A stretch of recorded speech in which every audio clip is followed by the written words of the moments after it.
Hello दोस्त, my new blog. आज जाना है गौरी घाट रनिंग करते हुए। फाइनली मैं पहुंच चुका हूं गौरी घाट। एकदम पसीने से लैस हूं, पता नहीं चल रहा।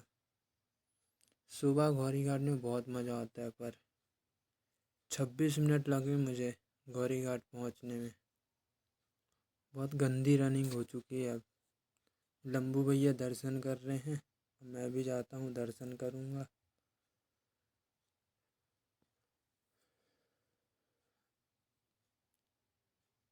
अब चलते हैं वापस फिर जलपरी।